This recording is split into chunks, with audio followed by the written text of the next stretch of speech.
لماذا نكثر من الصلاة على النبي صلى الله عليه وسلم ليلة الجمعة ويوم الجمعة؟ وذلكم لأن الله تعالى أمرنا بذلك، فقال عز وجل: إن الله وملائكته يصلون على النبي يا أيها الذين آمنوا صلوا عليه وسلموا تسليما. فها نحن نصلي ونسلم عليه تسليما. والرسول الكريم حثنا على الصلاة عليه وحضنا عليها في مثل هذه الليلة، إذ قال: أكثروا من الصلاة علي ليلة الجمعة ويومها.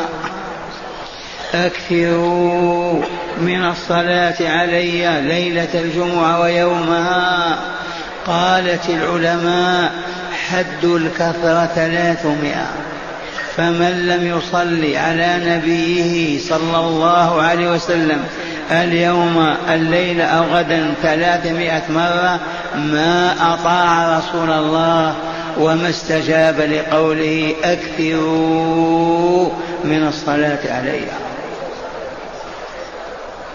ثانيا أو ثالثا، إذا ذكر بين يديك رسول الله صلى الله عليه وسلم باسمه العلم محمد أو أحمد، أو بالصفة كالرسالة والنبوة، إذا ذكر بين يديك وأنت تسمع يجب أن تقول صلى الله عليه وسلم، وإلا تعرضت لأن يذلك الله ويهينك.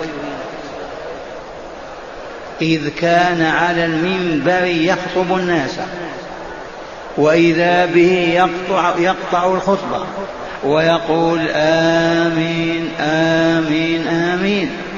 فيسأل: لم أمنت يا رسول الله؟ فيقول: أتاني جبريل فقال لي: رغم أنف امرئ ذكرت عنده ولم يصل عليك فقل آمين. فقلت آمين. ومن دعا عليه رسول الله كيف يفلح؟ معشر المستمعين والمستمعات، إلا إذا كنت تقضي حاجتك البشرية في مرحاضك أو حمامك وسمعت اسمه فلا تقول صلى الله عليه وسلم. ما عدا ذلك أنت في الطريق راكب ماشي تأكل تشرب، اغتنم الفرصة وقل صلى الله عليه وسلم.